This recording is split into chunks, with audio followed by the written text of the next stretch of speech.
do we keep America ahead of the curve when it comes to people who want to do us harm? And that's harm. And that's what the president's done, is he's made sure that every way possible we get down the path of securing this country, putting America's safety and security first and foremost, bar none. Major Garrett. Sean, you suggested over the weekend, and so did Stephen Miller, that the action taken on the executive order might have been related to some specific intelligence, that it was necessary to prevent something from happening, and any questions about why certain agencies may not have been as briefed up can be explained in part because it needed to happen right away. Can you? Well, no, I think just to be clear on that. You were trying to get yeah, there? thank you. I appreciate that opportunity. I think what we're trying to say is you don't know when the next threat's coming. You don't know when the next attack's coming. And so the best you can do is to get ahead of it, because if you wait, you're going to be reacting. And what I think I want to be clear on is the president's not going to wait. He's going to make sure he does everything in his power when he can to protect the homeland and its people. That's it. And so getting ahead of threats is the key. Not waiting till they happen, not saying, hey, once it happens, how do we react to make sure it doesn't happen again? I think what I want to be clear about is that since becoming president, he's continued to take steps through executive order and otherwise to make sure that this country is as safe as it can be and that we're ahead of every threat. In other words, it was not put in place on the timeline it was put in place and the procedures it was put in place because of specific intelligence that was suggesting something. No, I'm not saying that at all. I just want to make sure on that. Yes, all I'm saying is that his view in general is not to wait to get ahead of the curve. There wasn't a specific threat. It was saying we have to do this Saturday, Sunday will be. But the point that I'm trying to make is that we don't know when that hour comes. We don't know when that individual crosses into our border to do us harm. And so the idea of waiting when you don't know, could it be that night? Could it be the next day? Could it be the next week? And the president's view is, I'm not going to wait. I'm going to make sure that we protect the homeland and its people as soon as possible with every measure that I can. John Roberts. Just following up on that a little bit, I have two questions unrelated, so I'll ask the second one. Number of legal challenges against this executive order. What's your level of confidence that you will prevail legally, and what's the basis for that level of confidence?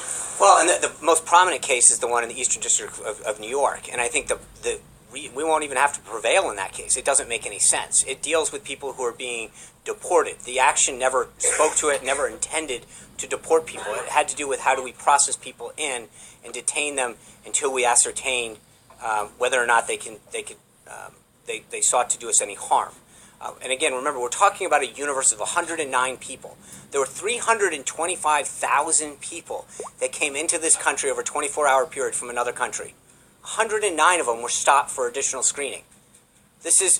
We've got to keep this in proportion, folks. This is 109 people being stopped out of 325 over a 24-hour period. And I know that everyone likes to get where they want to get to as quick as possible.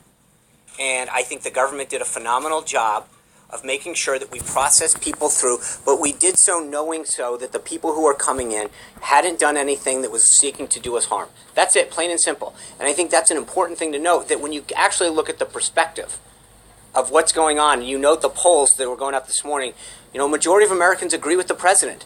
They recognize that the steps that he's taken were to keep this country safe and to make sure that we didn't look back and say, I wish we had done the following. But Judge Donnelly's order is just one of a number. There's four, I believe, right? Yeah. And I don't think any of the others are pertaining. All of the enforcement and action regarding the executive order is in place, and it still remains right now. And we feel pretty confident that if there's any problems, we'll prevail. It is again, this is a national security issue. These 7 countries were derived from what the Obama administration had deemed as needing further travel restriction. We followed through on that, and as we continue to go through this 90-day process review, we're going to make sure that we put a system in place that vets, extreme vets, these people who are coming into our country that potentially could do us harm. Plain and simple. John Gizzi. Second question. I'm sorry, I forgot. John said too. You can't forget things like that. What's the president's response to Iran flagrantly thumbing its nose at the UN Security Council? We're aware of order, and if I could just finish. Prime Minister Netanyahu, who you mentioned will be coming here on the 15th, is looking to the White House for more sanctions against Iran. And I think we're looking into that. We're aware that Iran fired that missile. We're looking into the exact nature of it, and I'll try to have more for you later. Thank you, Sean. John Gizzi. Thank you very much. 2 brief questions. First, the president of ZOA, Zionists of America, put out a statement following the president's proclamation on the Holocaust, saying that the omission of Jews and what they experienced was, quote, painful, unquote. Is the president aware of some criticism from the American Jewish community, and does he intend to do anything about it? Well, I think he's aware of what people have been saying, but I think by and large he's been praised for it. I think the president recognized the tremendous loss of life that came from the Holocaust, but I think with respect to Israel and the Jewish people specifically, there's been no better friend than Donald Trump when it comes to protecting Israel, building a better friendship with Israel.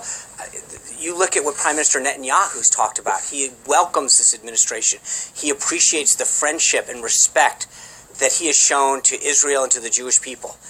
But to suggest otherwise, John, I frankly got to be honest. I mean, the president went out of his way to recognize the Holocaust and the suffering that went through it and the people that were affected by it and the loss of life, and to make sure that America never forgets what so many people went through, whether they were Jews or gypsies, gays, disability, priests. And I get it, but at the end of the day, I don't think when you look at the state of Israel or the Jewish people themselves, I think there's been no better friend to Donald Trump, especially after the last 8 years.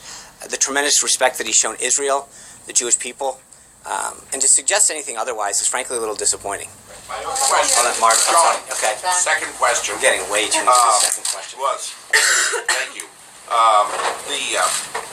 Several NGOs that have helped people from the countries affected have said they specifically have focused on people who interpreted for our military, right, and say they would be affected by this. I believe Secretary Mattis said he hoped to specify that to give these people a better shot at it. Is there going to be any change? Well, you look at that one interpreter yesterday, came back, he was interviewed on television and said, I love Donald Trump.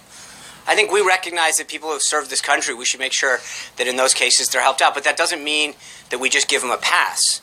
The Obama administration, I think it was 2009, let 2 people through the Iraqi program in.